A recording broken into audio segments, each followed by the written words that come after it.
Good morning, student. Today we will discuss about the immunity disease, immunodeficiency disease that is known as AIDS. And the full form of AIDS is acquired immunodeficiency syndrome. ठीक है, acquired immunodeficiency syndrome. Ads जो होता है बेटा, ये एक ऐसी disease होती है जिसके अंदर आपको इम्यूनिटी जो होती है वो धीरे धीरे डेफिशिएंट होना शुरू हो जाती है। इम्यूनिटी आपकी बॉडी की जो है वो धीरे धीरे क्या होने लगती है बेटा, खत्म होने लग जाती है। यहाँ पे इम्यूनिटी का होना बहुत ही जरूरी होता है, इसलिए इसको इम्यूनोडेफिशिएंसी डिसऑर्डर के अंदर रखा गया है। इम्यूनोडेफिशिएंट डिसऑर्डर का मतलब क्या है कि यहाँ पे इम्यूनिटी घट जाएगी, ये वर्ड इंपॉर्टेंट है, इम्यूनिटी डेफिशिएंट हो जाएगी। एड्स जो होता है इसका जो पॉजिटिव एजेंट होता है वो क्या होता है बेटा, HIV। It is a type of retrovirus, human immunodeficiency virus को हम लोग बोल देते हैं। ठीक है, एड्स का जो वायरस होता है HIV होता है, और इसकी स्ट्रक्चर अगर हम आपको बना के बताएं तो कुछ इस तरीके से इसकी स्ट्रक्चर को आप देख सकते हो। 2 सिंगल स्ट्रैंडेड आपको RNA दिखेंगे, रिवर्स ट्रांसक्रिप्टेज एंजाइम दिखेगा, इस तरीके से आपको इसकी स्ट्रक्चर दिखाई देगी। आप जो कोरोना वायरस देख रहे हो वो भी कुछ ऐसा सही है, वो अलग चीज है, ये अलग चीज है, बस इतना सही है।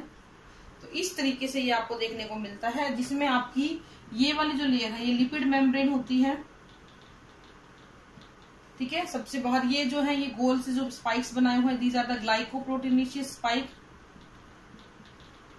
This is structure of the HIV virus spikes. This is the RNA, single stranded RNA, and this one is the RNA reverse transcriptase enzyme, reverse transcriptase enzyme। Okay, ये आपका प्रोटीन कोड होता है। तो इस तरीके से इसकी स्ट्रक्चर बेटा बनी होती है। जैसे type of retrovirus with the RNA, single stranded RNA genetic material. ये एक ऐसा डिजीज है which is the cell mediated immune system of the body. Disorder of, अगर कोई पूछ ले वन वर्ड में, it is the disorder of cell mediated immune system का डिसऑर्डर है ये आपका, जिसमें आपकी B और T सेल पाई जाती है ना, उसमें ये इफेक्ट कर देता है, उसमें ये कोई दिक्कत कॉज कर देता है। तो बेसिकली इसमें होता क्या है, आपका हेल्पर T सेल जो होती है, देखो आप एक बिल्कुल सीधा सा रिलेशन है, हेल्पर T सेल की संख्या घट जाती है। ठीक है, अगर हेल्पर T सेल की संख्या घटेगी तो ये B लिम्फोसाइट को हेल्प करता है। आपको ये बात बहुत अच्छे से पता है कि T लिम्फोसाइट B लिम्फोसाइट को हेल्प करता है एंटीबॉडी बनाने में। अब जब ये खुद ही बहुत कम है तो B लिम्फोसाइट की मदद नहीं कर पाएगा, तो एंटीबॉडी बॉडी में एंटीबॉडीज कम बनेगी। और आपको पता है अगर एंटीबॉडीज कम बनेगी तो आपकी इम्यूनिटी धीरे धीरे क्या होती चली जाएगी, वीक चली जाएगी। तो बेसिकली हम ये कह सकते हैं कि हमारी बॉडी के अंदर जो नेचुरल डिफेंस होती है वायरस के लिए वो धीरे धीरे खत्म होती चली जाती है। इसको डिस्कवर किया था मॉन्डजर ने और उनके कुछ साथियों ने 1983 में। इंडिया में ये सबसे पहले 1986 में एक प्रोस्टिट्यूट में देखा गया था, चेन्नई में ऑब्जर्व किया गया था। इसका जो नाम है वो 1986 में दिया गया था ह्यूमन इम्यूनोडेफिशिएंसी वायरस। इसमें इम्यूनिटी क्योंकि घट जाती है, एंटीबॉडी कम बनती है। साउथ अफ्रीका जो कंट्री है, it is the world aid capital, world AIDS capital उसको बोला जाता है, क्योंकि मैक्सिमम केसेस ऑफ एड्स जो है वो वहां पर आते हैं। पैथोजन में आपको बताई चुकी, इसका HIV है which is a type of retrovirus. और ये अटैक किसको करता है, ये अटैक करता है इनको, मेनली इनको, जिसकी वजह से फर्दर आपकी बॉडी में एंटीबॉडीज कम बनेगी और आपकी नेचुरल इम्यूनिटी खत्म हो जाती है। If we are talking about the structure of the retrovirus, it is spherical in shape and 90 to 120 nanometre ये अप्रोक्सीमेट है। जीनोम में आप देख रहे हो सिंगल स्टैंडर्ड RNA आपको मिलते हैं 2 filament, and you have the reverse transcriptase enzyme. इसका क्या रोल है वो हम आगे डिस्कस करेंगे।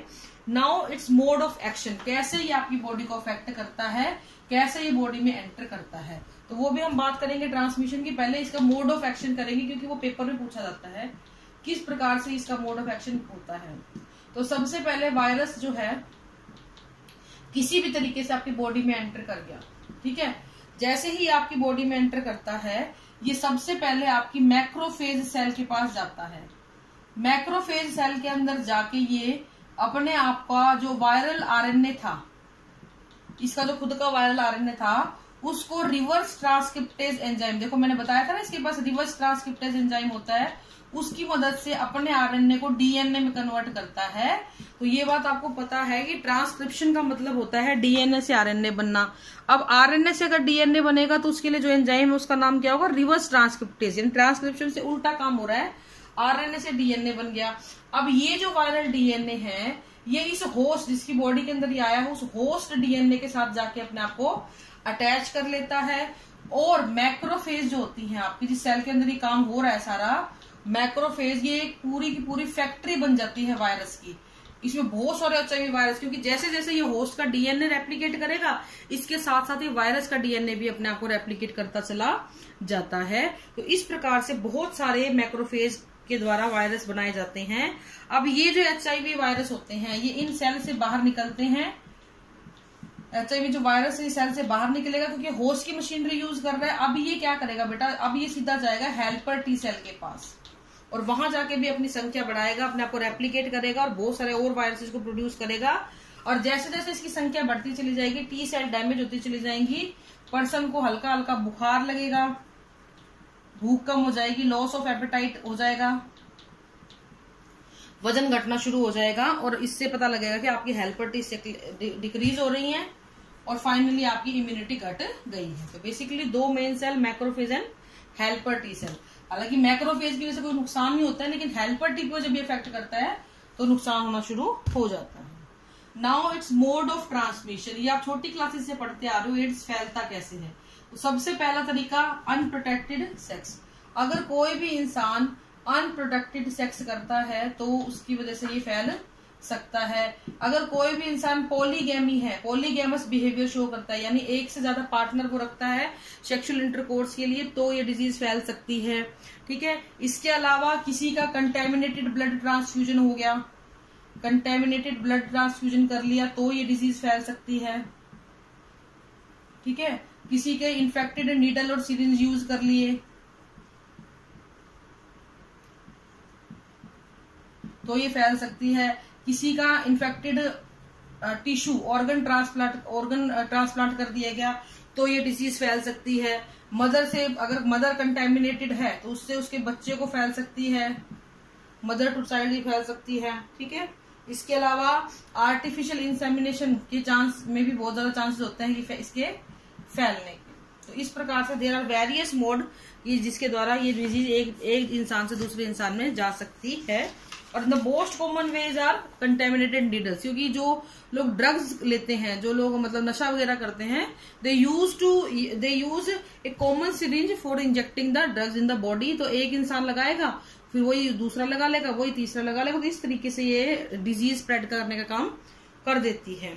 इसका इंक्यूबेशन पीरियड की अगर हम बात करते हैं तो 6 महीने से लेके 10 साल लग जाते हैं इसका पता लगने में बीमारी का। ठीक है, दूसरी चीज इसका सिम्टम्स बहुत ही लाइट सिम्टम आते हैं, आप गौर भी नहीं करते हो। फीवर हो गया, भूख मर गई, जी घबराने लग गया, बॉडी पे रैशेज आने लग गए, बहुत ज्यादा थकान रहने लग गई, तो बहुत ही कॉमन सिम्टम्स इसके होते हैं। डायग्नोस्टिक के लिए we use ELISA, that is ELISA test इसका है। पीसीआर भी यूज करते हैं, एंजाइम लिंक्ड इम्यूनोसॉर्बेंट असे, इसकी फुल फॉर्म हम पहले भी बहुत बार डिस्कस कर चुके हैं। पीसीआर भी यूज कर सकते हैं, वेस्टर्न ब्लॉटिंग भी यहाँ पे यूज की जाती है। ट्रीटमेंट की अगर मैं बात करें तो परमानेंट इसका कोई भी क्योर नहीं आया है। एजेटी जो है, एजिटोथाइमेटिन जो है या जाइडोवेटिन जो है, वो सिर्फ लाइफ लॉन्ग कर देती है, यानी कि प्रोलॉन्ग कर देती है, लाइफ को लंबा कर देती है। अदरवाइज कोई परमानेंट क्योर एड्स का अभी तक नहीं आया है। एक ऑर्गेनाइजेशन है that is NACO, that is national AIDS control organisation, national AIDS control organisation, जो इसके लिए बहुत ज्यादा काम कर रही है बेटा। इसके अलावा अगर हम इसके प्रिवेंशन की बात करें तो सबसे जरूरी है लोगों को एजुकेट किया जाए इस बीमारी के बारे में। ब्लड ट्रांसफ्यूजन तरीके से किया जाए, चेक करके किया जाए। ऑर्गन ट्रांसप्लांट चेक करके किया जाए कि एचआईवी कंटेमिनेटेड है या नहीं है। और मोनोगैमस बिहेवियर शो किया जाए। कॉन्डोम्स का यूज किया जाए सेक्सुअल इंटरकोर्स के दौरान। और आप भी किसी भी जगह पे जाते हो, इंजेक्शन वगैरह लगवाते हो, वैक्सीनेशन करवाते हो, तो आपको ये इंश्योर करना होगा कि निडल्स होती हैं वो प्रॉपरली सैनिटाइज हों, स्टेरलाइज्ड हों। ठीक है, तो ये कुछ तरीके हैं जो कि हालांकि गवर्नमेंट भी एम्फेसिस देती है इन चीजों के ऊपर, कि लोगों को पढ़ाना बहुत जरूरी है, लोगों को बताना बहुत जरूरी है, क्योंकि बहुत सारे लोग तो सिर्फ नाम से डर जाते हैं। ये बीमारी इतनी खतरनाक नहीं है, लेकिन जो इसके प्रति जो व्यवहार बना हुआ है ना लोगों का, वो अच्छा नहीं है। तो उसके लिए लोगों को एजुकेट करना बहुत ही जरूरी है। ठीक है बच्चों, तो this is all for today. Thank you and have a nice day.